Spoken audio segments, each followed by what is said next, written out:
Hello, everyone. I know many of you are listening to this while preparing for sleep. Before we begin, take a moment to notice where you are and what time it is for you right now. You don't need to type anything if you're already drifting off. And if you enjoy calm stories like this, you can gently support the channel by liking and subscribing. Whenever you feel comfortable, now, let the rain fade into the background and allow the story to unfold slowly. It was a quiet suburb on the edge of the city where every street seemed familiar and safe. But safety can be an illusion.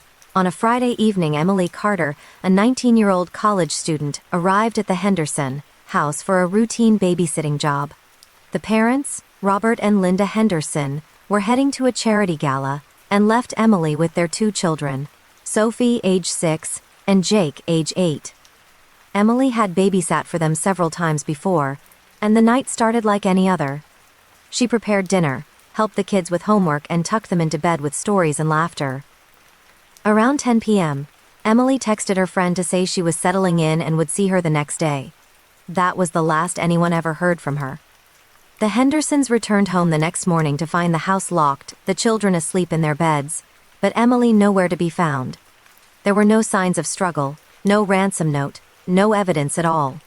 The only anomaly was the living room window, slightly ajar, though it appeared she had not used it. Panic set in immediately. The parents called 911 and the neighborhood was thrown into a frenzy. Detectives arrived, canvassing the area, interviewing neighbors, and searching for any sign of Emily. Security footage from nearby houses revealed nothing unusual, no suspicious cars, no strangers lingering. Emily had simply vanished. Her phone was off, and her wallet and keys were still inside the Henderson home. As the investigation continued, a chilling pattern emerged. Within a 10-mile radius of Emily's disappearance, there had been 3 other cases of young women vanishing under similar circumstances. All were babysitters, all disappeared at night, and all were never seen again. The media dubbed the perpetrator the Midnight Shadow, and the public was gripped by fear. Parents locked doors, double-checked windows, and scrutinized every visitor. Months passed with little progress. The FBI was called in, profiling the suspect as meticulous, possibly someone who had studied routines and picked victims carefully. Psychologists suggested the perpetrator had an obsessive pattern, selecting targets based on perceived vulnerability and control.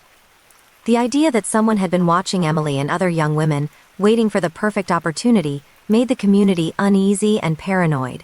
Then, almost a year later, a breakthrough. A hiker discovered a shallow grave in a wooded area 5 miles from the Hendersons' neighborhood.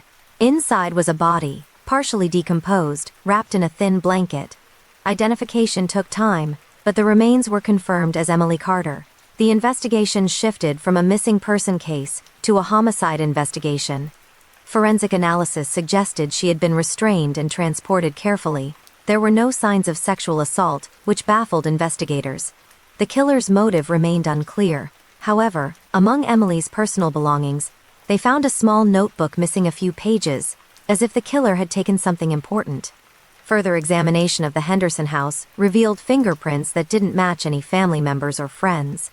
Months of surveillance, interrogations, and data analysis finally led authorities to a suspect, Thomas Miller, a 42-year-old maintenance worker who had access to multiple homes in the area due to his job. His calm demeanor had allowed him to go unnoticed for years.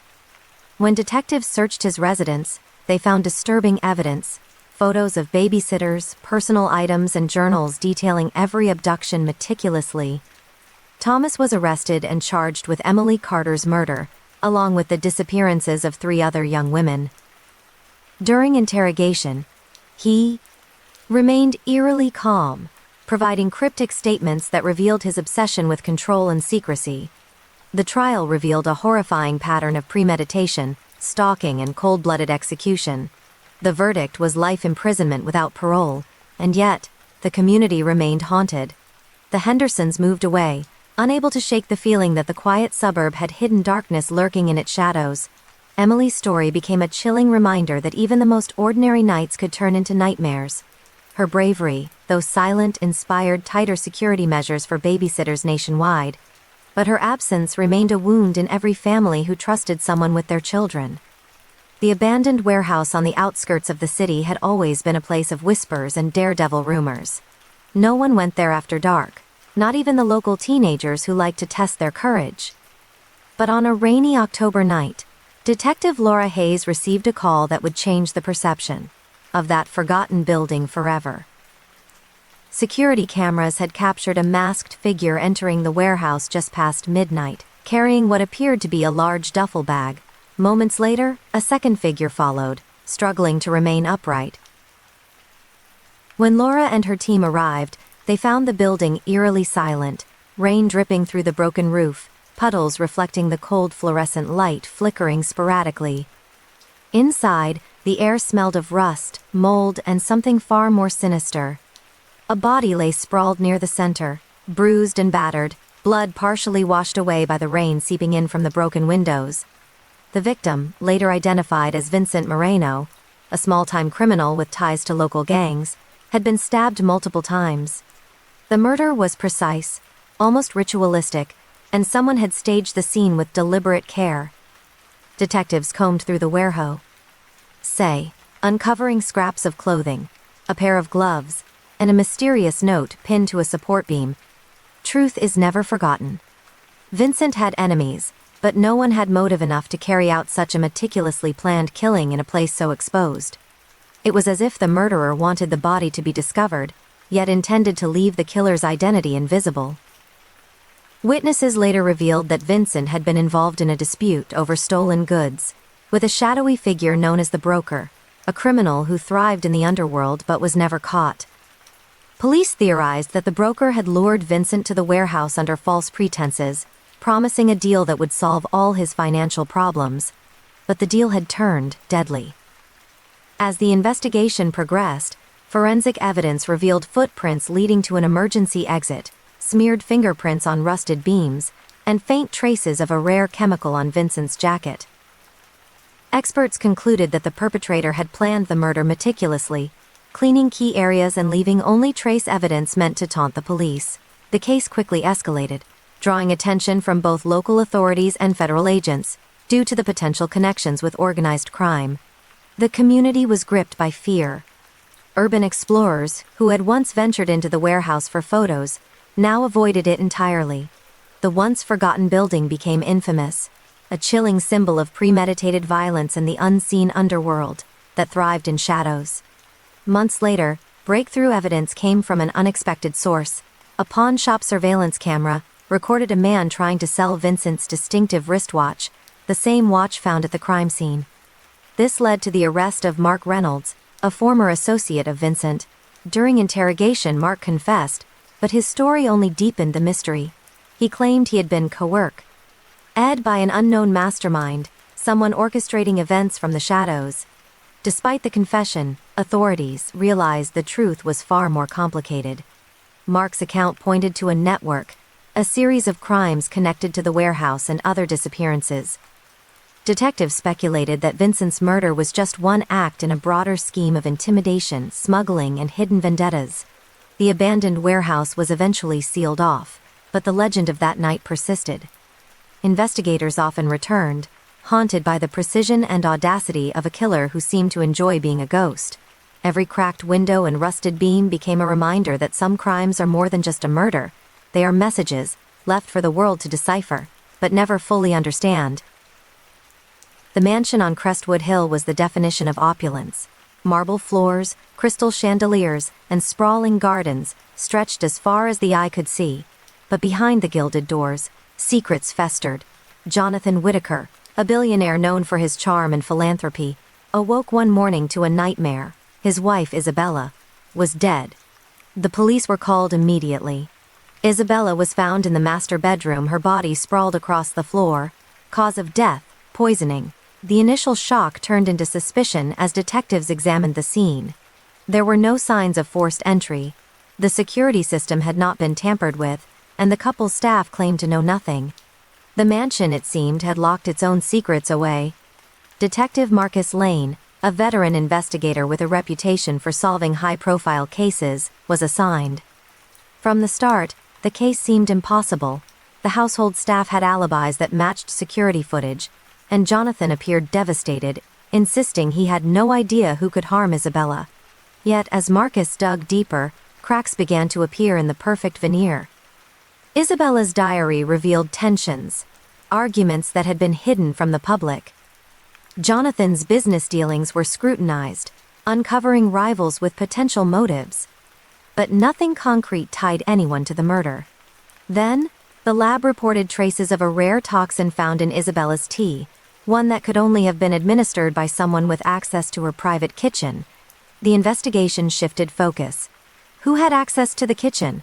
Only Jonathan, his wife, and the longtime housekeeper, Maria. Maria was questioned extensively, her loyalty unwavering, her answers consistent. Jonathan insisted he had been asleep in the guest room, and the bodyguard's logs confirmed he had not left the estate. Every lead seemed to hit a wall. Then came a chilling discovery. A series of encrypted emails found on Isabella's personal laptop hinted at a secret affair and financial manipulation. Isabella had been quietly investigating Jonathan's business empire, suspecting embezzlement and illegal deals. Could her curiosity have led someone to silence her? Forensic experts finally found a fingerprint on the teapot, partially smudged but identifiable. It matched a name no one expected: Leonard Leo Draper, Jonathan's personal assistant and confidant. Confronted with the evidence, Leo broke down. He confessed that Jonathan had instructed him to handle Isabella discreetly. The confession stunned everyone. The millionaire's charm had masked a chilling ruthlessness. Jonathan was arrested, the trial becoming a media spectacle. The story of wealth, power, and betrayal gripped the nation. Prosecutors detailed the intricate plan, the meticulous cover-up, and Jonathan's manipulations of those around him. Leo was sentenced to life imprisonment with the possibility of parole, while Jonathan faced life without. Despite justice being served, the mansion remained empty, a haunting symbol of greed and deception. Neighbors spoke of strange lights at night, whispers in the gardens, and the echo of a life lost too soon. Isabella's death became a cautionary tale, reminding the world that wealth can hide unimaginable darkness, and the people we trust the most may be capable of the unthinkable. It was the start of summer in the small town of Pine Ridge, a place where everyone thought they knew everyone else. 17-year-old Lily Thompson, a bright and cheerful high school senior, was looking forward to a summer job at the local ice cream parlor. But that bright future vanished one Friday evening when Lily didn't return home from work. Her parents, frantic after calling friends and neighbors, immediately contacted the police. The town rallied together, organizing searches through nearby woods, abandoned lots, and along the quiet riverbanks. But as hours turned into days, hope began to wane. There were no signs of a struggle, no suspicious cars in the parking lot, and Lily's phone had gone silent. It was as if she had evaporated into thin air. Detective Hannah Reyes, known for her methodical approach to missing persons, took the case personally. She dug into Lily's life, interviewing friends, teachers, and co-workers. Nothing seemed out of the ordinary. Lily was a model student, polite and responsible. But detectives soon discovered a series of troubling messages on her social media. A man in his early 30s, using multiple accounts, had been trying to contact her for months. His messages were manipulative, sometimes flattering, sometimes threatening. The investigation intensified. Surveillance cameras along the route Lily usually walked from the ice cream parlor revealed a dark SUV parked nearby, engine running, the night she disappeared. Witnesses reported seeing a man talking to a young girl matching Lily's description. It was a lead, fragile but promising. Days later, a breakthrough came from an unexpected source. Lily's best friend had received a cryptic voicemail from Lily's phone.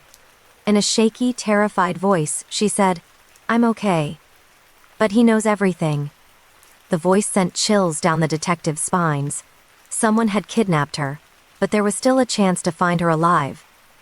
Through digital forensics, police traced the man's location to a rundown motel on the outskirts of the neighboring city. When officers raided the room, they found Lily, scared but unharmed, locked inside. Her kidnapper, a 34-year-old man named Gregory Hale, had a history of predatory behavior and had been watching Lily's every move for weeks. Among his possessions were journals detailing his obsession, photographs, and messages to other victims he had targeted. Lily's rescue made national headlines. The case exposed how predators could manipulate technology to stalk and endanger unsuspecting teens. Gregory was arrested and charged with kidnapping, attempted exploitation, and multiple other crimes. The trial revealed the depths of his manipulation and obsession, shocking the town that had considered itself safe. Though Lily survived, the trauma stayed with her and her family. Counseling, therapy, and community support became part of their daily lives. Pine Ridge implemented stricter safety protocols for teens and awareness programs to educate families about online predators. Lily's courage, though silent during her captivity, became an emblem of hope. Her story reminded the world that vigilance, community, and persistence could save lives, but also that innocence, once targeted, leaves scars that never truly fade. The city never truly slept, but the alleys told a different story, one of shadows, whispers, and secrets better left untold. Detective Adrian Cole had walked these streets for over a decade, yet nothing prepared him for the chilling case. It began with a tip about a body found in a back alley behind an old diner. The victim, a young woman in her mid-20s, was discovered in the early hours of a foggy Tuesday morning. Her death was brutal yet methodical. Each detail suggested a mind obsessed with precision. As Adrian surveyed the scene, he noticed a small scrap of paper in her hand, a note that read simply, "I'm next." The cryptic message sent shockwaves through the department. The city now faced a serial killer, one who taunted both the public and law enforcement. Over the next few weeks, more bodies were discovered in alleys, stairwells, and abandoned lots. Each victim was different, yet the killer's signature remained consistent. A note left with each body, a symbol etched into the scene, and an unnerving calmness in the manner of death. Fear gripped the city. People stopped walking alone at night, and law enforcement doubled patrols in neighborhoods where the shadows seemed darkest. Detective Cole pored over evidence tirelessly, reviewing CCTV footage, phone records, and witness statements. Forensic teams tried to trace the killer's steps, but he left almost no trace, except for the letters. They were written with a typewriter, anonymous, yet almost personal, describing fears, confessions, and cryptic warnings. It was as if the killer wanted Adrian to know him, yet never be able to touch him. Then came the breakthrough.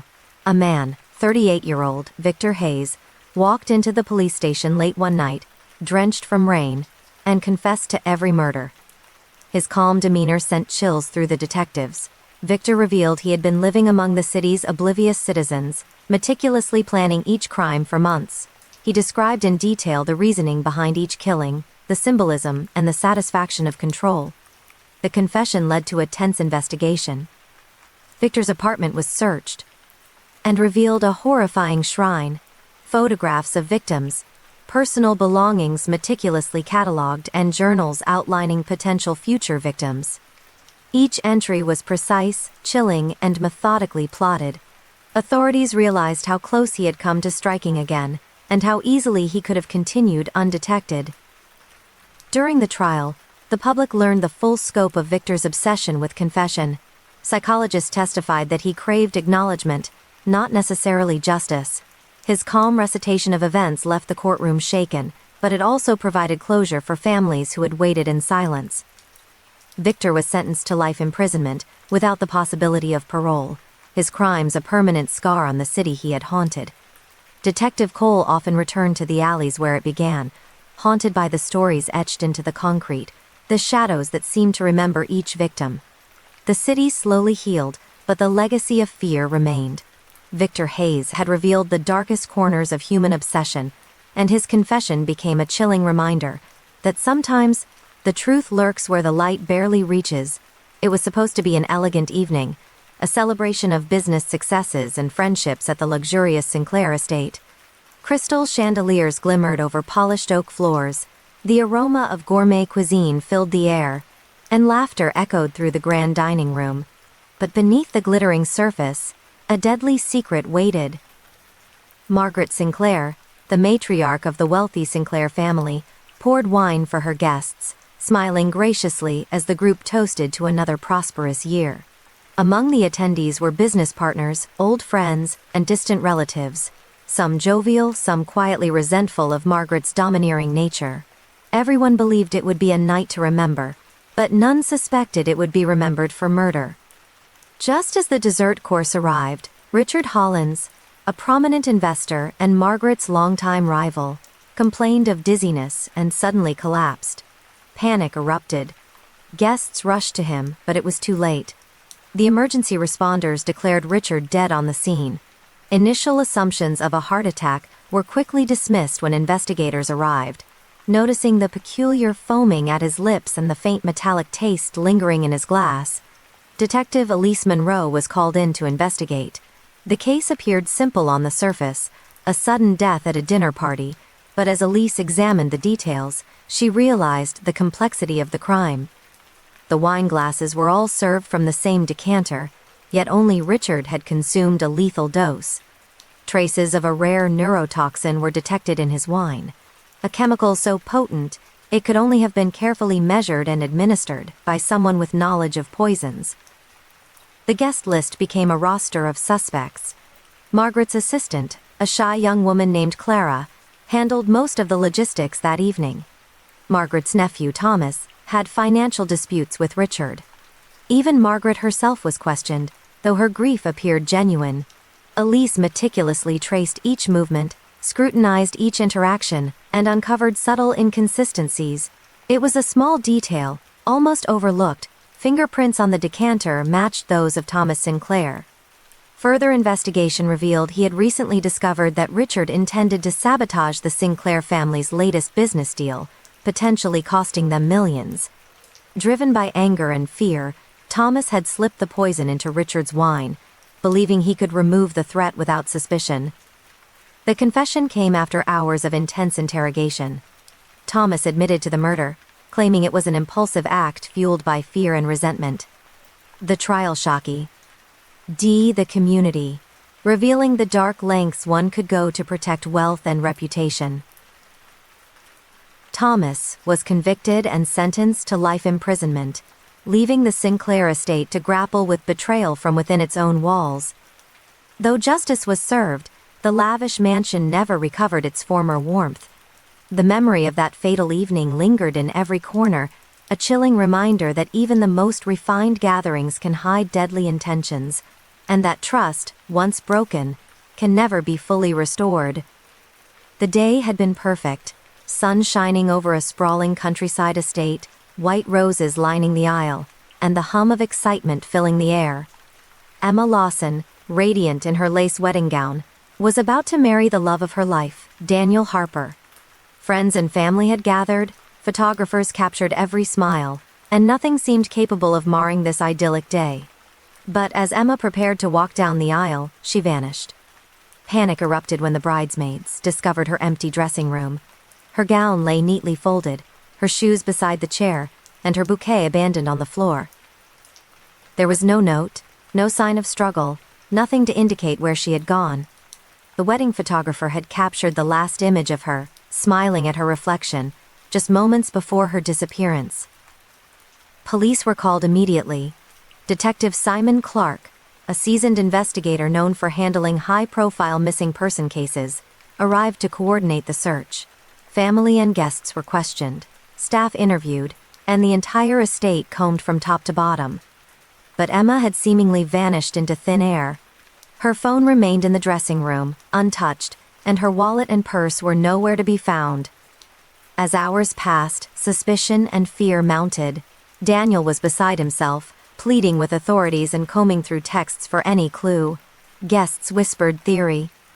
Had she fled voluntarily, been kidnapped, or worse? The calm of the countryside estate gave way to chaos, with reporters beginning to arrive, capturing the panic for national news. A breakthrough came when surveillance footage from a nearby street revealed a black SUV parked discreetly outside the venue. A man wearing a hood escorted a woman matching Emma's description into the vehicle. The license plate led authorities to a remote cabin miles away, owned by a former acquaintance of Emma's. When police arrived at the cabin, they found Emma alive but terrified. She explained that a stalker from her past, a man obsessed with her for years, had learned of the wedding and seized the opportunity. He had meticulously planned the abduction, knowing the estate would be crowded and security distracted. Emma had tried to escape but was restrained until police arrived. The investigation led to the arrest of Gregory Vance, a 37-year-old man with a history of stalking and harassment. His home was filled with photographs, journals, and plans detailing every step of Emma's life. During trial, prosecutors revealed the chilling extent of his obsession and the danger he had posed not only to Emma but to other women in the community. Gregory was sentenced to life imprisonment without parole. Emma's story became a cautionary tale, highlighting the dangers of obsessive behavior and the importance of vigilance, even on the happiest days of life. Though she returned to her wedding and eventually married Daniel, the trauma left lasting marks. The mansion, once filled with joy, now carried the shadow of a day that had nearly ended in tragedy. The prestigious Halworth Manor was the epitome of wealth and power. Built in the 1800s, it had been the Halworth family estate for generations, filled with priceless artwork, grand staircases, and hidden passages whispered about in local legends. But on a stormy night in March, the manor became the scene of a chilling murder. Victoria Halworth, the young heiress of the family fortune, was found dead in her private study. The room was locked from the inside, windows bolted, and security cameras revealed nothing suspicious entering or leaving the space. Her body lay on the Persian rug, a single dagger in her chest. There were no signs of struggle. It was a classic locked room scenario that left detectives baffled. Detective Elias Grant, renowned for his sharp mind and attention to detail, was assigned to the case. The initial investigation suggested that only someone with intimate knowledge of the manor could have committed the crime. Family members, staff, and close friends were questioned relentlessly, but every alibi appeared airtight. Victoria had been hosting a private reading session, and witnesses confirmed she had been alone in the study shortly before her death. As Elias examined the room, he noticed subtle clues: a faint smear on the windowsill, a small scratch on the inside of the lock, and the faint smell of almonds, poison. Toxicology confirmed traces of cyanide, revealing that Victoria had been poisoned before the dagger was used to stage the scene. The killer had orchestrated the murder to appear impossible, hiding their tracks behind the illusion of a locked room. Suspicions soon turned to the household staff. The butler, Mr. Grayson, was loyal, but had a secret resentment over years of being overlooked. The housekeeper, Mrs. Langley, had been dismissed by Victoria weeks earlier, but maintained a proximity to the manor. Yet neither seemed capable of the precision needed to carry out such a meticulously planned act. The breakthrough came when a clever analysis of security footage revealed a slight flicker in one camera, corresponding to a hidden panel in the study. Behind it, Detective Grant discovered a ventilation passage, just wide enough for a person to navigate. The killer had used the passage to enter and exit unnoticed, making the locked room scenario possible. Fingerprints along the panel matched Victoria's cousin, Edward Halworth, a man desperate for inheritance and financial freedom. Confronted with the evidence, Edward confessed. He had meticulously studied the manor's architecture and Victoria's routines, using both poison and physical staging to create the illusion of an unsolvable crime. His motive was clear: inherit the family fortune and eliminate the one person who could stand in his way. Edward was sentenced to life imprisonment without parole, and the Halworth Manor, once a symbol of grandeur, became a haunting reminder of greed, betrayal, and the darkness hidden behind even the most prestigious facades. The locked room mystery captivated the public, inspiring books and documentaries, but for Detective Grant, the case remained a sobering testament to the lengths someone could go to for wealth and power. It was a quiet suburban street where everyone waved, lawns were perfectly manicured, and neighbors trusted one another implicitly. That trust, however, was about to be shattered. 13-year-old Mia Reynolds loved riding her bike around the cul-de-sac after school. But one late afternoon, she didn't return home. Her parents, frantic, searched the neighborhood, calling her name, asking neighbors, but Mia had vanished without a trace. Detective Rachel Kim was assigned to the case. Initial interviews revealed nothing unusual. Mia's house was secure, and nothing appeared stolen. Her backpack, left at the doorstep, suggested she hadn't planned to disappear. But then, a neighbor reported a strange detail. A new family had moved in next door weeks ago. Their son, around Mia's age, never seemed to play outside, and the father, David Cole, appeared OV. Early attentive, often lingering near the sidewalk while children passed by, surveillance footage from a nearby store confirmed David's suspicious movements. On the afternoon Mia disappeared, he had been seen watching the cul-de-sac for hours. Detective Kim realized that while Mia's abduction seemed random, it was anything but. She had been targeted and observed carefully. Days passed with mounting tension. Flyers, media coverage and community searches yielded no sign of Mia. Police brought in a forensic profiler, who suggested the kidnapper likely lived nearby, and was confident he would not be caught, a predator operating within plain sight. Then a breakthrough came. David Cole had left his home for a routine shopping trip, and officers obtained a search warrant. Inside, Mia was found locked in a concealed room behind a false wall in the basement. She was frightened, but unharmed. Evidence collected included photographs of Mia and other children, detailed logs tracking their routines, and disturbing journals outlining David's plans. David Cole was arrested and charged with kidnapping, unlawful imprisonment, and child endangerment. During interrogation, he revealed that he had been obsessed with controlling the neighborhood's children, targeting Mia because she was independent and curious.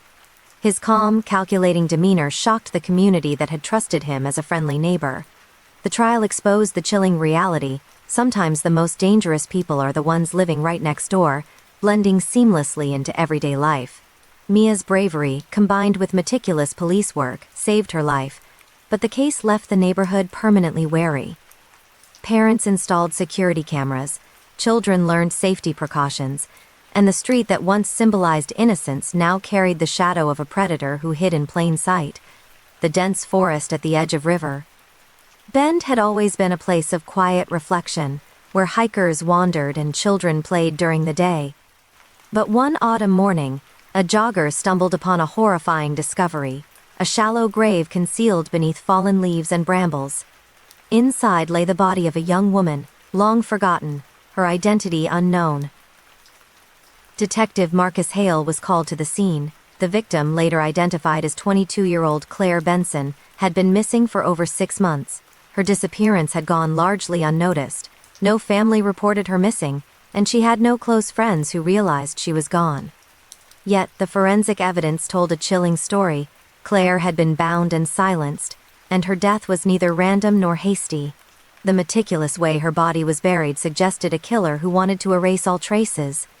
As Marcus dug deeper, he discovered patterns connecting Claire to other disappearances in surrounding areas.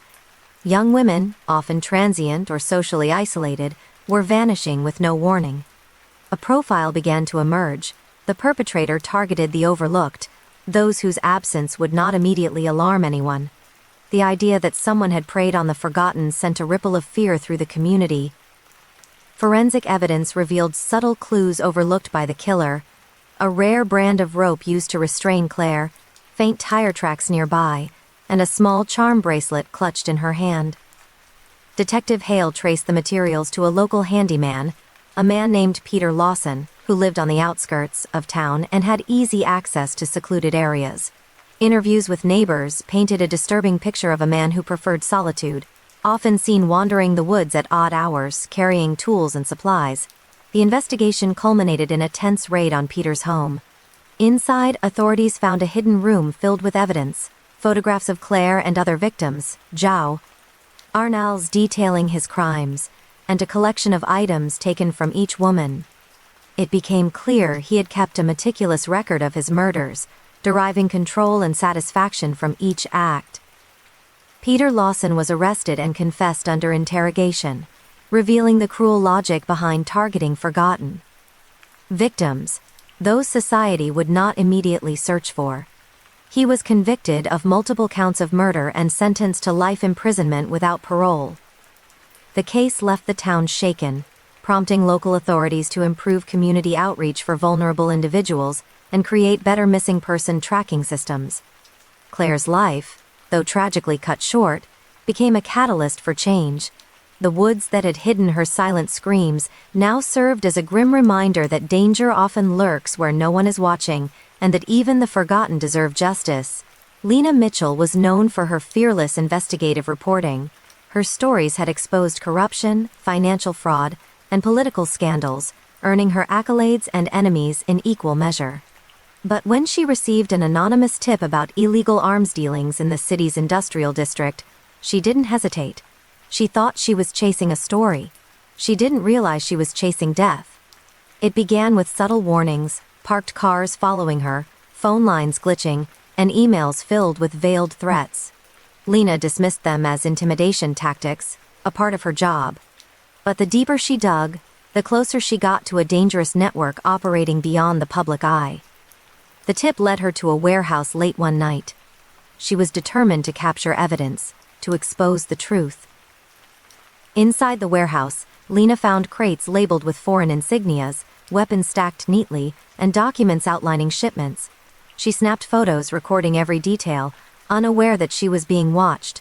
The warehouse belonged to Victor Kane, a notorious arms dealer who had evaded law enforcement for years. Kane's security cameras had already spotted her, and his men were closing in. Lena's disappearance shocked the journalism community. Days passed with no word. Her apartment revealed no signs of struggle, no forced entry, just her cam. Era left on the kitchen counter, memory card missing. Authorities speculated she had been abducted, but without leads the case grew cold. Then, a breakthrough. An informant within Kane's network contacted the police. Lena had been held in a concealed room in an abandoned factory, kept under tight surveillance but unharmed. Kane wanted to send a message, dig too deep, and the consequences would be severe. Police coordinated a covert operation, rescuing Lena and arresting several key operatives. The investigation exposed a sprawling criminal enterprise. Kane's dealings had impacted multiple countries, moving weapons and money through hidden channels. Lena's courage and persistence brought critical evidence to light, leading to international arrests and asset seizures. Her photographs and recordings became pivotal in the prosecution, proving the existence of the secret network. Though rescued, Lena faced trauma from the ordeal. She underwent counseling but refused to be silenced. Her story became a symbol of the dangers investigative journalists face and the lengths criminals will go to protect their secrets. Awards and recognition followed, but Lena insisted the focus remain on the truth, not her survival. The city's industrial district remained tense, a reminder that hidden networks operate in plain sight, and that courage sometimes comes with a price. Lena's story inspired others to continue digging, proving that even when danger lurks, the truth can prevail. But only for those brave enough to risk everything to uncover it. The night train from Easton to Millbridge was meant to be ordinary, a routine trip for commuters and travelers alike. But for 34-year-old accountant Daniel Foster, it became a journey into terror. Boarding the train at 9:15 p.m., Daniel found his reserved seat in the nearly empty car, unaware that he was sharing the carriage with someone who had been tracking his every move for weeks. Around 11 p.m., a scream echoed through the corridor. Passengers rushed to the source and found Daniel slumped over in his seat, blood trickling from a deep wound to his chest. Panic erupted. The train screeched to a halt at the next station, and authorities were called. Detective Olivia Bennett, experienced in high-profile murders, arrived to investigate a crime that occurred in motion, on a vessel that allowed no escape for the killer. Initial forensic analysis revealed that Daniel had been stabbed with a slender, precision-made blade. There were no fingerprints on the weapon, and the windows were locked, making it nearly impossible to determine how the killer had acted. Witnesses described a shadowy figure moving silently in the aisle moments before the attack. Surveillance cameras on the train had captured blurry images, but provided little identification. Detective Bennett soon discovered that Daniel had been involved in a legal dispute with a former business partner, Lawrence Hayes, over embezzled funds totaling millions. Hayes had a motive, but he had an airtight alibi. He was reportedly in another city at the time. Yet every detail of the case hinted at premeditation, meticulous planning, and someone determined to see Daniel dead. Further investigation revealed a shocking twist. The killer had boarded the train at an earlier station under a false identity, carrying the weapon hidden in a briefcase. They had waited patiently, observing Daniel, timing every movement perfectly. Passengers recalled a man with a trench coat, quietly watching the victim but blending seamlessly into the crowded car. Through careful tracing of ticket records, phone signals, and passenger interviews, authorities identified the perpetrator, Simon Caldwell, a 39-year-old hitman with experience in corporate espionage. Caldwell confessed to being hired by Lawrence Hayes, who had orchestrated the murder to appear random, eliminating suspicion while ensuring Daniel could not testify against him in an upcoming trial. The case made national headlines, exposing how easily someone could exploit public spaces and orchestrate murder with calculated precision.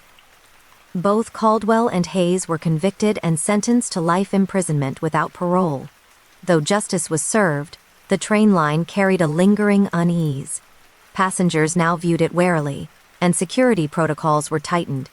Daniel's death became a chilling reminder that even routine travel can become a perilous journey when greed, revenge, and meticulous planning collide, leaving behind a trail of fear and grief.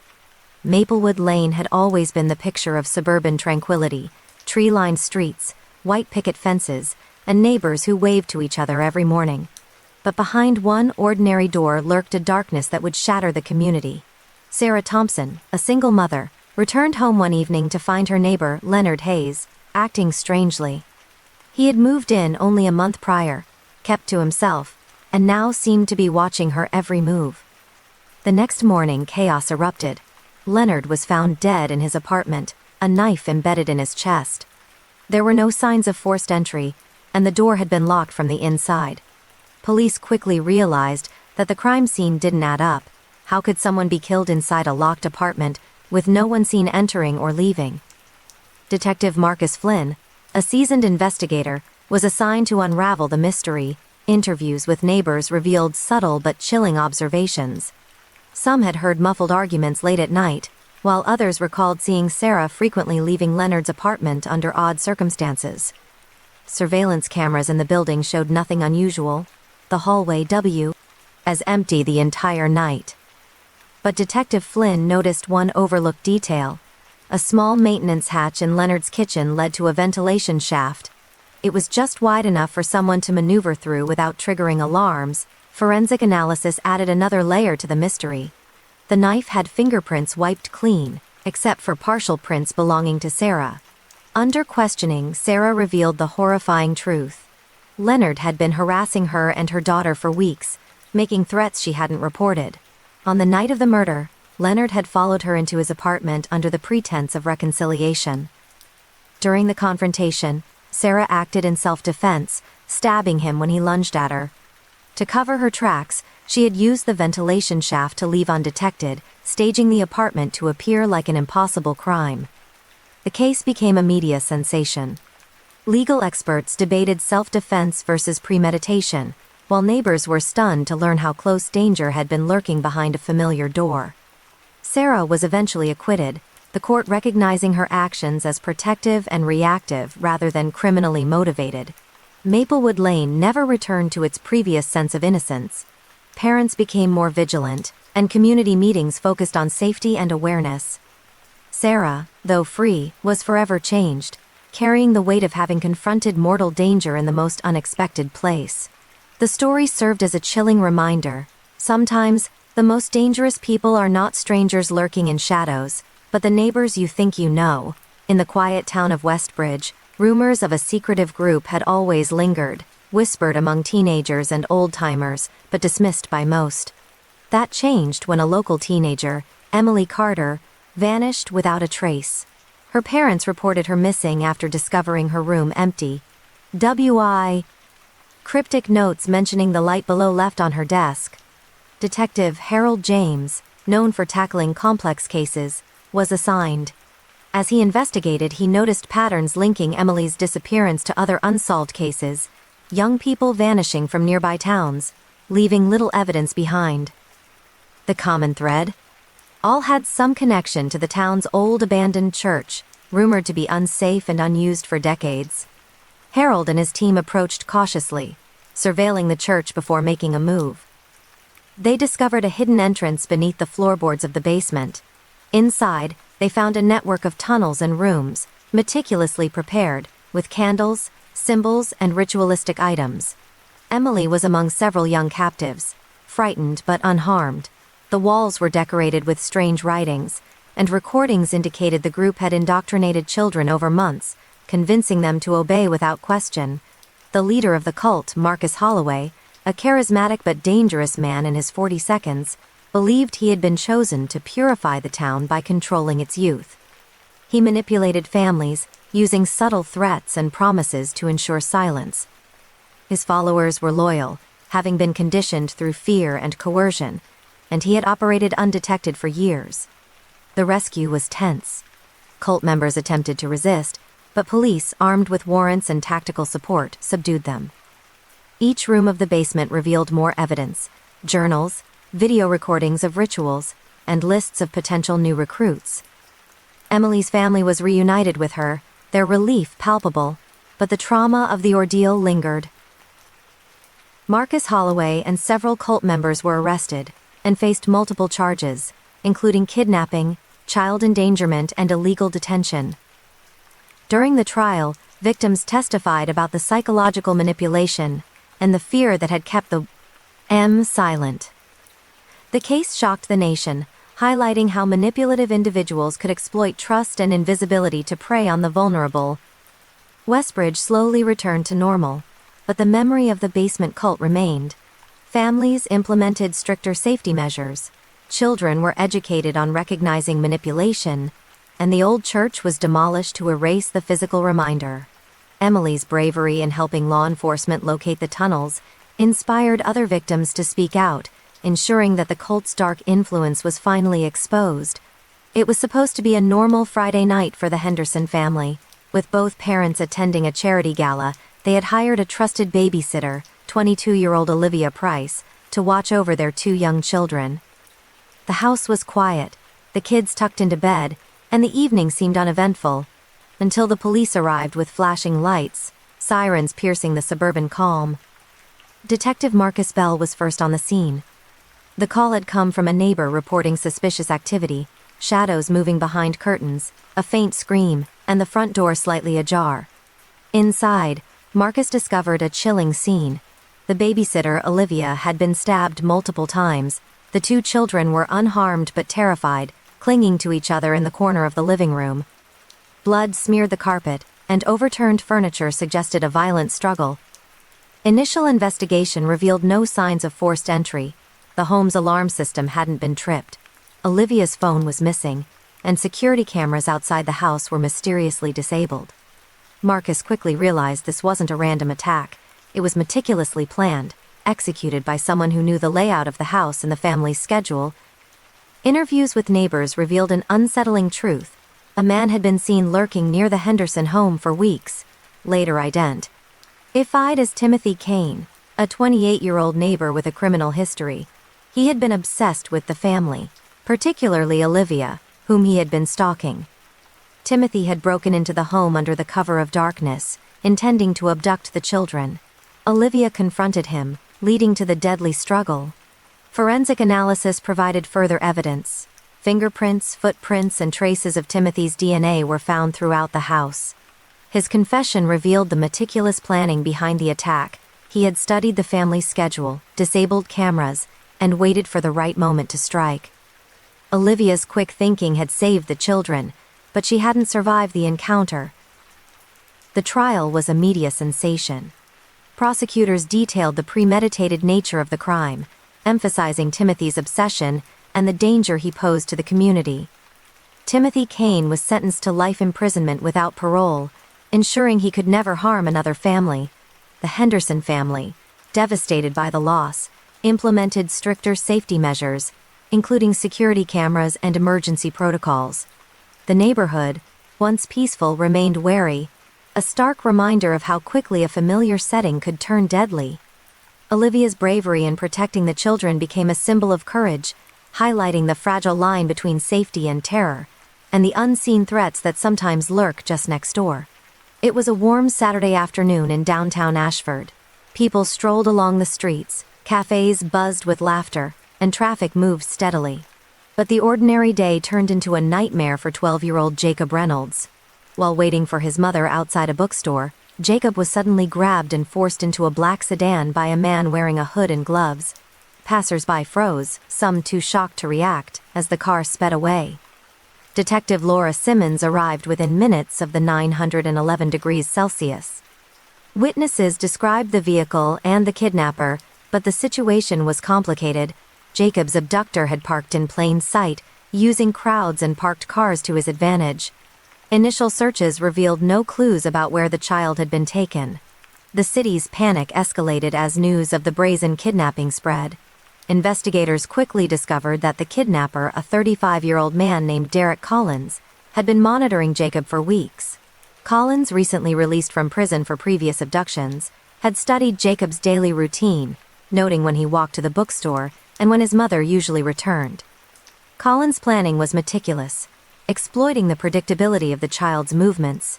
Using traffic camera footage, detectives traced the car through several neighborhoods. They discovered Collins had hidden Jacob in the locked trunk of the sedan, providing him minimal space and no communication. The abductor intended to demand a ransom from the family, confident the authorities could not trace him in time. Detective Simmons coordinated a citywide manhunt. Collaborating with local transit cameras, GPS tracking, and witness accounts, the team narrowed down Collins' route. Eventually, they traced the car to an abandoned warehouse on the outskirts of town. Tactical officers approached cautiously and rescued Jacob unharmed. Collins was arrested at the scene, refusing to speak until confronted with overwhelming evidence. During interrogation, Collins admitted he had planned the abduction to extort money from the family. His previous criminal record and obsession with control had motivated him to select Jacob specifically. Authorities discovered detailed plans, including maps of the area, surveillance notes, and prior attempts on other children, confirming the premeditation. Jacob's return brought relief to the city and highlighted the importance of vigil. Ants, quick reporting, and coordinated law enforcement efforts. Collins was sentenced to life imprisonment without parole. The incident prompted Ashford to improve safety measures around public spaces and educate parents and children on stranger danger.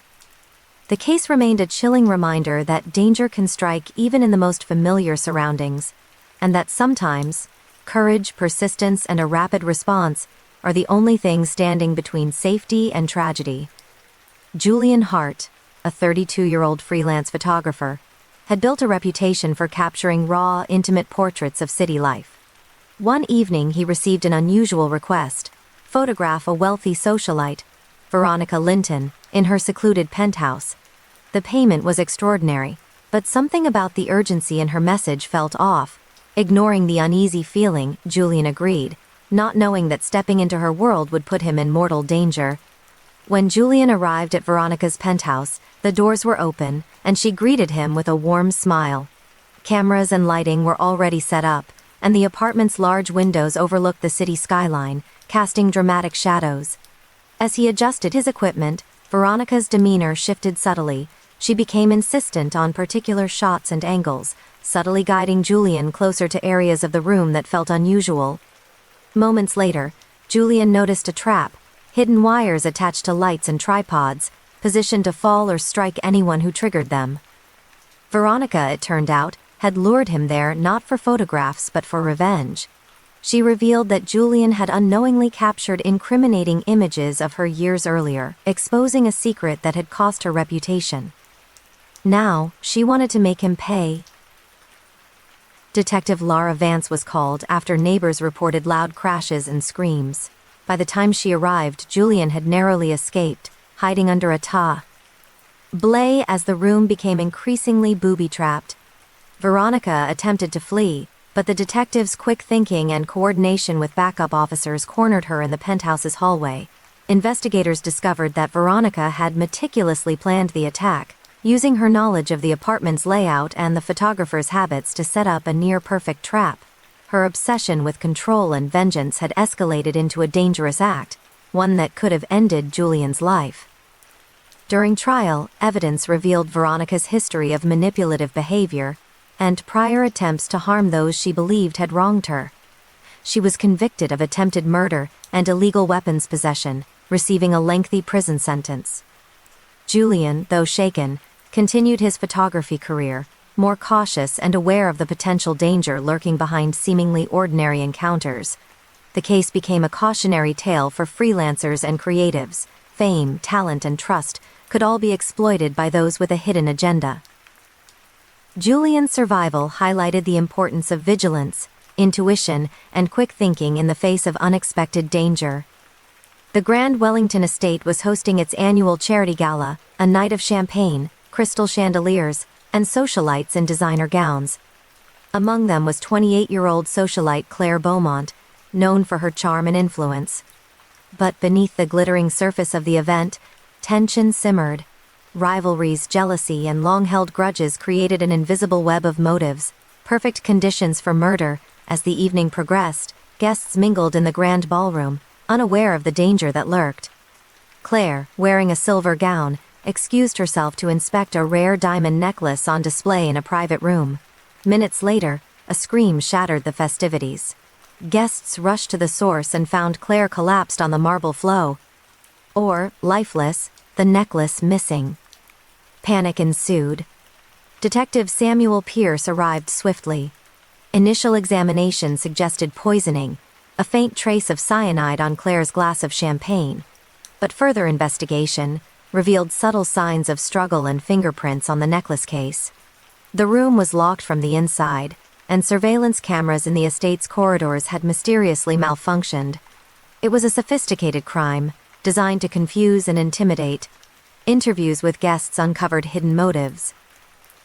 A rival socialite, Amelia Hawthorne, had long coveted Claire's position in high society. The estate's jeweler had grievances over a botched sale, and even a personal assistant harbored resentment for being overlooked, yet nothing initially pointed conclusively to a suspect. The breakthrough came when Detective Pierce examined the estate's ventilation system. Hidden smoke vents had been tampered with, allowing the killer to release poison gas subtly. Fingerprints discovered near a maintenance panel matched the personal assistant, Leonard Adams. Confronted with the evidence, Leonard confessed.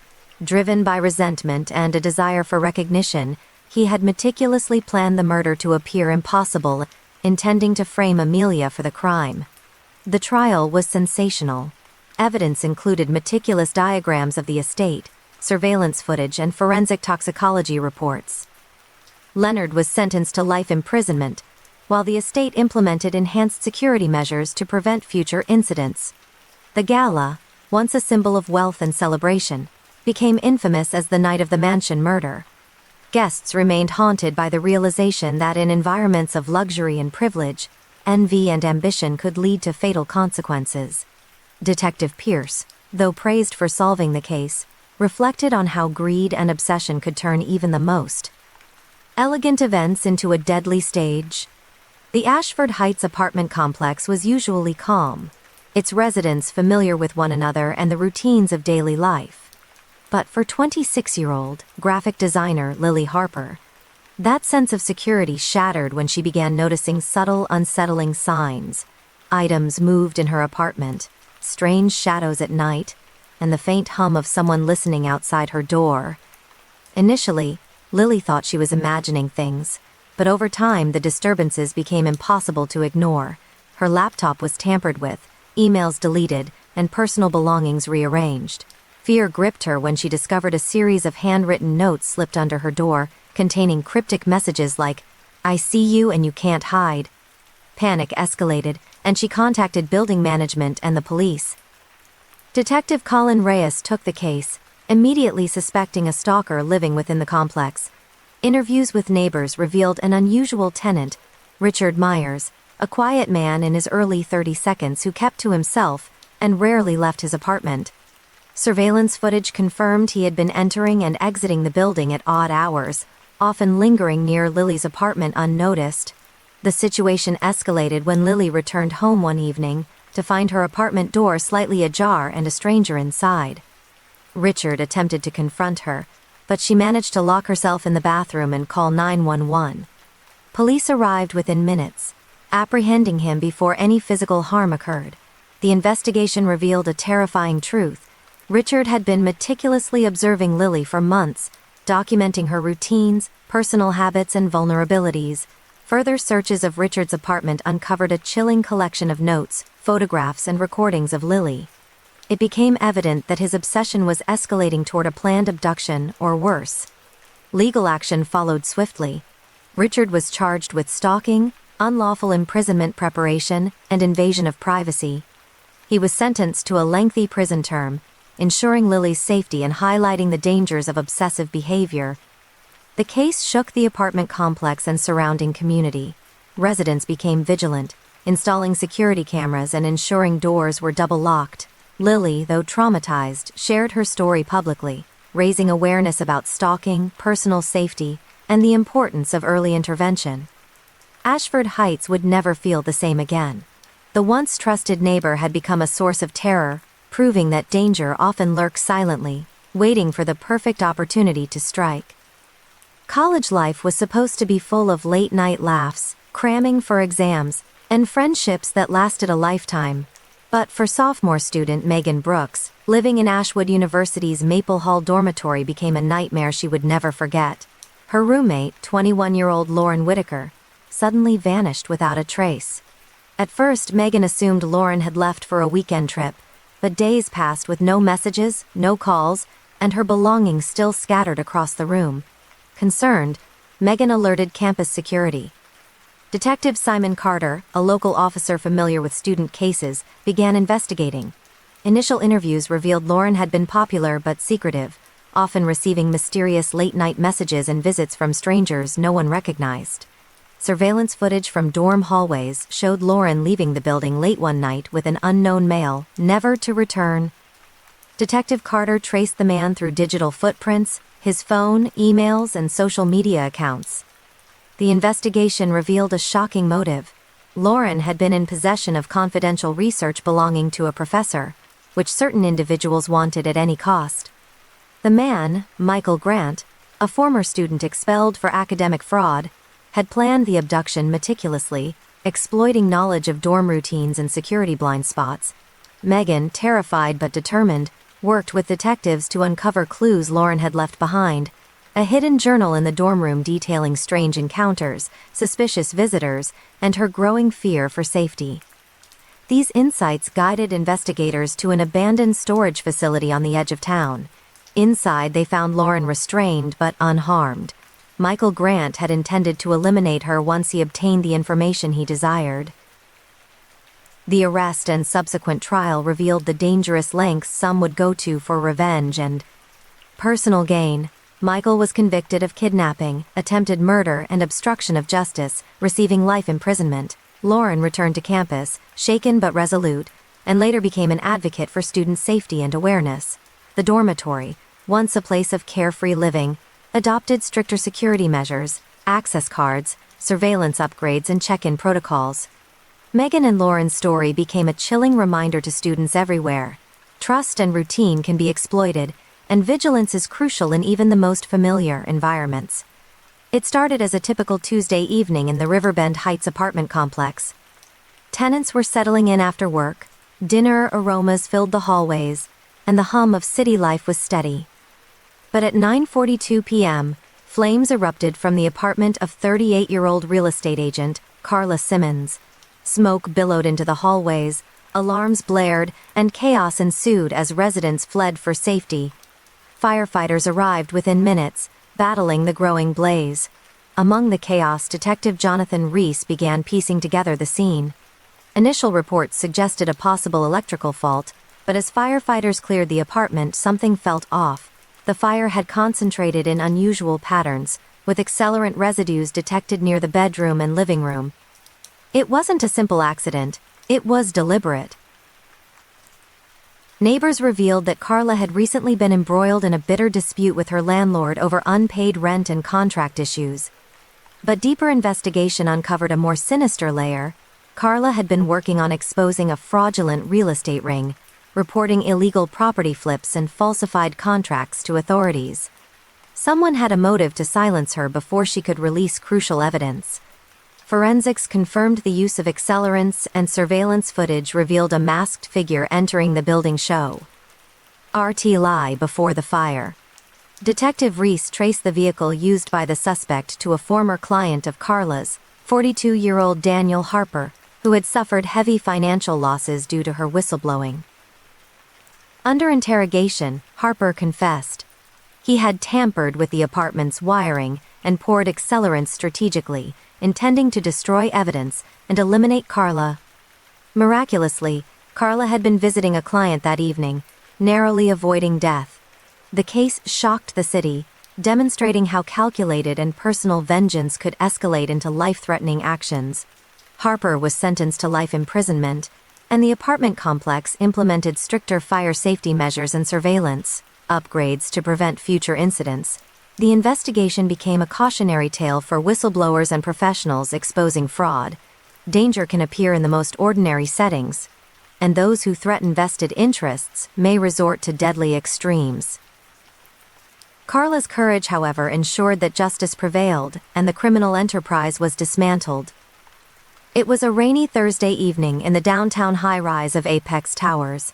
Office workers were leaving late shifts, umbrellas dripping, and the hum of elevators echoed through the building. Among them was 29-year-old marketing executive, Julia Martinez, who pressed the button for the 12th floor, unaware that her ordinary ride would turn into a nightmare. As the elevator ascended, the lights flickered. Suddenly, it jolted to a halt between floors, plunging the small cabin into darkness. Panic gripped Julia and the only other passenger, a man in his mid-30s named Ryan Keller, who initially appeared calm. Within minutes, it became clear that Ryan was not just trapped. He had brought a concealed knife and had sinister intentions. Detective Karen Lee was notified after the elevator's security alarms triggered. She quickly reviewed surveillance footage from the lobby, noting that Ryan had forced his way in when the doors opened, choosing a moment when the security officer was distracted. Emergency responders were on standby, but the confined space made immediate intervention impossible. Inside, Julia fought to remain calm. Ryan attempted to intimidate her, revealing a shocking motive. He had been fired unjustly from Julia's company months earlier and blamed her for ruining his career. His plan was premeditated, targeting her when she was isolated. Julia's quick thinking allowed her to use the emergency communication system in the elevator, alerting authorities and stalling Ryan long enough for the elevator technicians to manually override the system. By the time officers arrived, Ryan had become increasingly agitated, but Julia remained composed, providing crucial details to Detective Lee. Tactical teams pried open the elevator doors, restraining Ryan before he could cause physical harm. Investigators found notes and plans in his possession, outlining a revenge plot against multiple colleagues. Ryan Keller was arrested and charged with attempted murder, kidnapping, and assault with a deadly weapon. Julia's bravery under pressure became a headline story, emphasizing the importance of remaining calm and alert in life-threatening situations. Apex Towers immediately upgraded elevator security, including automatic alerts and interior cameras linked directly to police monitoring. The incident left the building's tenants shaken. Ordinary routines had been disrupted, replaced by vigilance and caution.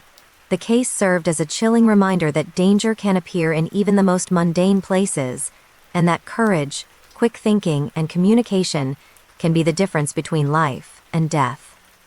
In the quiet town of Silver Lake, renowned author Victoria Hale was celebrated for her best-selling mystery novel, Else. Her books often mirrored real-life crimes, which had won her praise and envy alike. But jealousy can be deadly. Victoria's rival, 34-year-old novelist Eleanor Kane, had long coveted her fame and was determined to surpass her at any cost. One rainy evening, Victoria hosted a small book signing event at her downtown studio. Fans lined up eagerly, unaware that Eleanor had slipped into the crowd, hiding a tiny vial of poison in a pen she intended to give Victoria as a gift. Moments after accepting it, Victoria felt a sharp burning sensation in her mouth and throat. She collapsed before the audience, who screamed in horror, calling for immediate medical help. Detective Marcus Reed was called to investigate. Initial symptoms indicated poisoning, and forensic experts quickly identified a rare neurotoxin, difficult to obtain and trace. The pen, analyzed as evidence, revealed fingerprints that matched Eleanor Kane. Surveillance cameras in the studio captured her movements, showing subtle attempts to conceal the vial. Further investigation revealed Eleanor's motive. Victoria had publicly criticized her writing in interviews, damaging her reputation and book sales.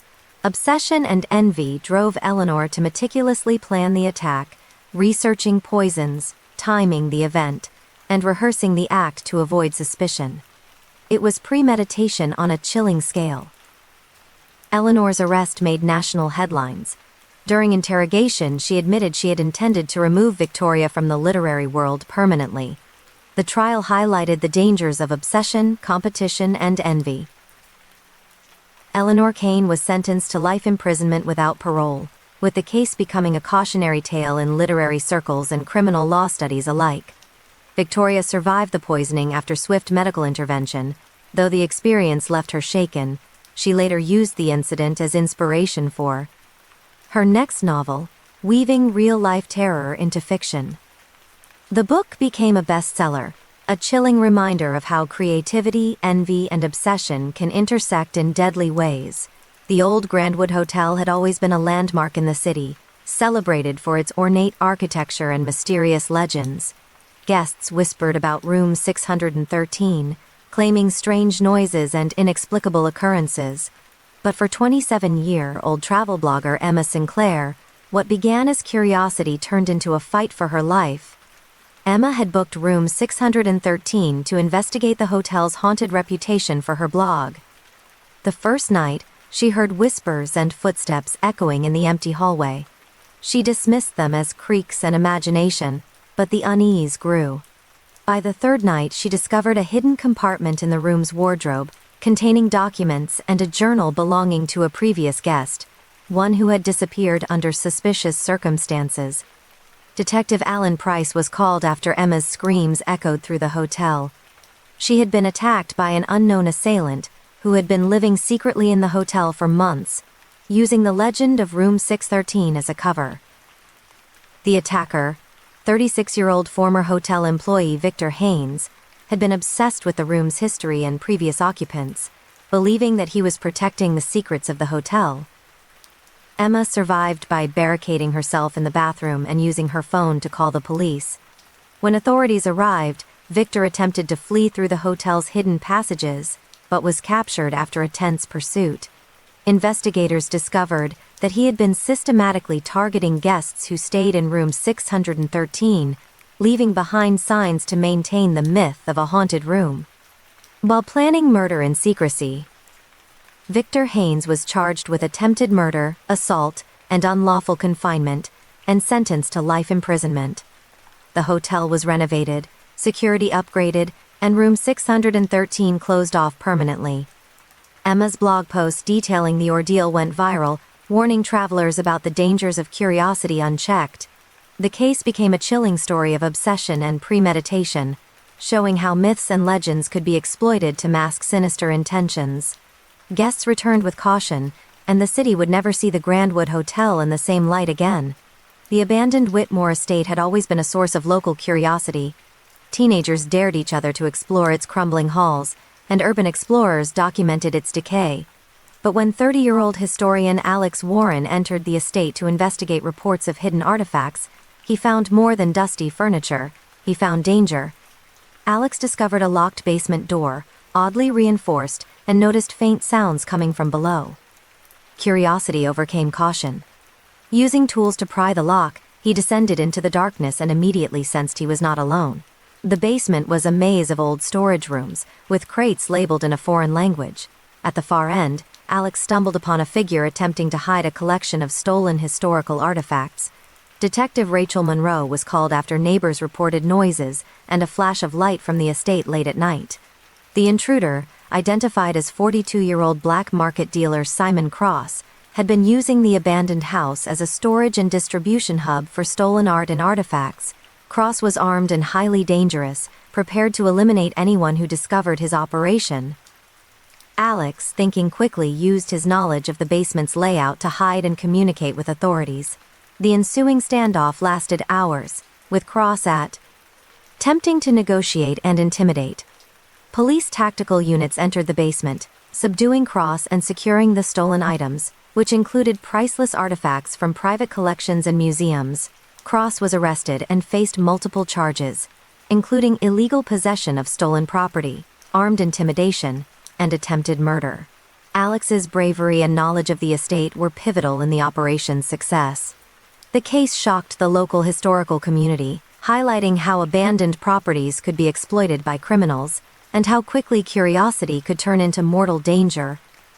Following the incident, the Whitmore estate was secured, with reinforced locks and surveillance cameras installed to prevent further illegal activity. Alex continued his research, though with increased caution, and shared the story as a warning to explorers and historians alike. Sometimes, the past holds not only treasures, but also threats that can turn deadly in an instant. Information. But one morning, she received a call that would change her life. Her bank account had been emptied, her ID had been used to open multiple lines of credit, and there were reports of fraudulent activity linked to her name. What seemed like ordinary identity theft quickly escalated into something far more sinister. Detective Adrian Cole was assigned to the case. His first clue came from surveillance footage showing a woman strikingly similar to Emma using her ID to gain access to restricted areas. The investigation revealed the impersonator, 34-year-old Cassandra Boyd, had been planning the theft for months, learning Emma's routines, social media habits, and personal connections. But the crime wasn't just financial.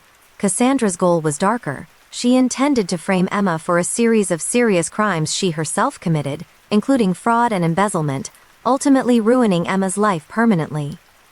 As Adrian dug deeper, he discovered that Cassandra had infiltrated Emma's workplace, imitating her appearance and mannerisms. Colleagues noticed subtle differences, but dismissed them as stress or distraction. Cassandra had meticulously created false documents, forged signatures, and manipulated digital records to solidify her deception. The confrontation occurred when Adrian set up a sting operation. Emma lured Cassandra into a meeting under the guise of resolving the identity issues. As Cassandra attempted to plant further evidence against Emma, police moved in, capturing her in the act. Forensics confirmed digital tampering, document forgery, and impersonation, providing irrefutable evidence of premeditation. Cassandra Boyd was convicted of identity theft, fraud, and conspiracy, receiving a lengthy prison sentence. Emma's life, though scarred by the ordeal, was restored, and she took steps to protect herself and others from similar threats, including enhanced digital security and community awareness programs. The case served as a chilling example of how obsession, skill, and deception could turn a seemingly ordinary life into a nightmare. For Emma, the danger had been invisible until it almost consumed her, but vigilance, courage, and quick thinking ultimately ensured justice prevailed. The industrial district of Riverton was quiet at night, the hum of distant machinery and flickering streetlights giving the area an eerie atmosphere. For 24-year-old delivery driver Sam Hayes, a routine evening run turned into a nightmare when he was ambushed while making a late-night drop. A masked man grabbed him, forced him into a van, and drove off into the shadows. Detective Laura Benson was alerted hours later when the van was found abandoned near a dilapidated warehouse. Sam's absence was reported, but the warehouse itself had long been rumored to be a hub for illegal activity. Entering the massive, dimly lit space, investigators discovered chains, restraints, and signs that someone had been held there before. Sam had been hidden deep within, barely alive, his captor having planned the abduction meticulously. The kidnapper, 38-year-old former security contractor Richard Nolan, had a grudge against Sam's delivery company. He blamed them for losing a significant shipment months earlier, and his obsession had escalated to violent revenge. Surveillance footage revealed Nolan had been following Sam for weeks, noting routines, routes, and habits. Every step of the plan was calculated to ensure Sam could not escape. Sam survived by staying calm and observing his surroundings, noting weaknesses in the captor's attention and the warehouse layout.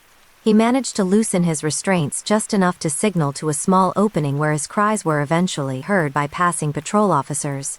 When police stormed the warehouse, Nolan attempted to flee but was captured after a tense chase through the shadowy complex. Forensics uncovered a chilling arsenal in Nolan's hideout: weapons, surveillance equipment, and plans for future abductions. He was arrested and charged with kidnapping, unlawful confinement, and assault with intent to cause harm. Sam's survival became a story of resilience, calm thinking under pressure, and luck, while the warehouse was demolished to prevent any future tragedies.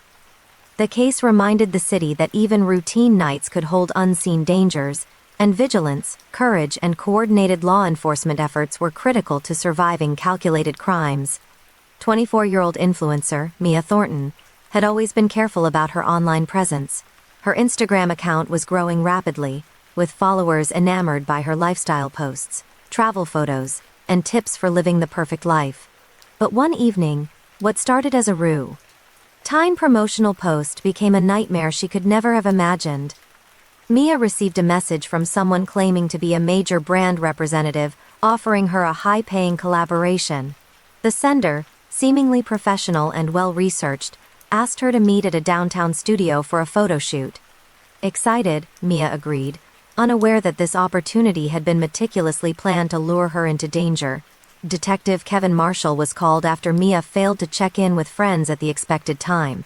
Security footage from surrounding buildings revealed a man in his mid-30s, wearing a hoodie and sunglasses, guiding Mia into a black van outside the studio. The abductor, 36-year-old Vincent Cross, was obsessed with Mia, harboring resentment over her online success. His plan had been months in the making, from studying her posting schedule to learning her favorite locations and routines. Inside the van, Mia realized the gravity of the situation. Vincent intended to isolate her completely, planning to kill her if she did not comply with his twisted demands. Using her calm thinking and quick wit, Mia managed to trigger a small panic alarm on her phone that sent her GPS location to friends, who immediately contacted authorities. Police arrived just in time, confronting Vincent and rescuing Mia unharmed. Investigation revealed a disturbing pattern. Vincent had previously stalked several other influencers, leaving trails of obsession, harassment, and intended harm. He was arrested and charged with kidnapping, attempted murder, and harassment, receiving a life sentence without parole. The case sent shockwaves through the influencer community, highlighting the dangers of online fame and the obsessive individuals who may exploit it. Mia recovered, sharing her story to educate others on social media safety, online verification, and the importance of always having a trusted support system when meeting strangers, no matter how professional they appear. The Miller family had always prided themselves on hiring reliable help. So when 17-year-old babysitter Hannah Green accepted a part-time job watching 2 children in their quiet suburban home, no one imagined the horror that would follow. At first, Hannah appeared cheerful, responsible, and attentive. But behind her calm exterior, she harbored a dangerous obsession. One evening, the parents Tom and Lisa Miller left for a dinner party, trusting Hannah with their 2 young children. Hours later, neighbors reported screams and strange noises coming from the house. Detective Rachel Cole arrived on the scene to find the front door locked from the inside, and no signs of forced entry. Inside, furniture was overturned, and the house had been ransacked. Hannah had set a trap, designed not only to intimidate but to harm. The investigation revealed a shocking motive. Hannah had a personal vendetta against Tom Miller, whom she blamed for a past grievance involving her older brother. She had meticulously planned her actions, studying the family's routine, locating the children's schedules, and preparing tools to trap and frighten them. The incident escalated dangerously when she attempted to lock the children in a closet, intending to create panic and leverage for her revenge. Hannah's plan unraveled when the children cleverly managed to trigger a small emergency alert on a smart home device, alerting authorities. Detective Cole and her team arrived just in time to subdue Hannah before anyone was physically harmed. Forensics revealed detailed plans, including written notes, diagrams of the house, and prior attempts to sabotage the family, proving premeditation. Hannah Green was arrested and charged with attempted murder, assault, and unlawful confinement. The Miller family, though traumatized, implemented enhanced security measures, including smart locks, cameras, and alarms. The case became infamous in the suburb, a stark reminder that even seemingly safe environments could harbor unseen threats, and that vigilance, preparation, and quick thinking could prevent tragedy. Hannah's obsession and meticulous planning left a permanent mark on the community, reinforcing the chilling reality that danger often comes from the most unexpected sources, and sometimes the people you trust the most. It was just past midnight when 32-year-old nurse Olivia Bennett began receiving strange calls on her personal phone. The voice on the other end was calm, almost soothing, but there was a sinister undertone. "I see you," it whispered repeatedly, each call leaving her heart pounding. At first, Olivia thought it was a prank, but the calls became more frequent and precise, indicating that someone was tracking her every move. Detective Mark Harrison was called after Olivia discovered evidence of a break-in at her apartment, subtle scratches near the lock, misplaced items, and a faint scent of cigarette smoke that didn't belong to her. Surveillance footage from her building showed a man lingering near her door at odd hours. The suspect, 37-year-old Adrian Cole, had been obsessed with Olivia for months, using social media, phone metadata, and even local utility patterns to learn her routine. His obsession had escalated into premeditated murder. The tension reached a peak when Olivia returned home one night to find her apartment rigged, lights triggered remotely, kitchen knives placed deliberately, and smoke detectors tampered with. Her instincts kicked in. She avoided the traps, locked herself in a bedroom, and used her phone to stream the scene live to 911.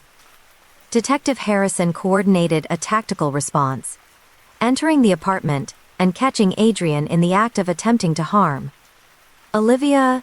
Investigation revealed Adrian's chilling background, a history of stalking, minor assaults, and previous restraining orders.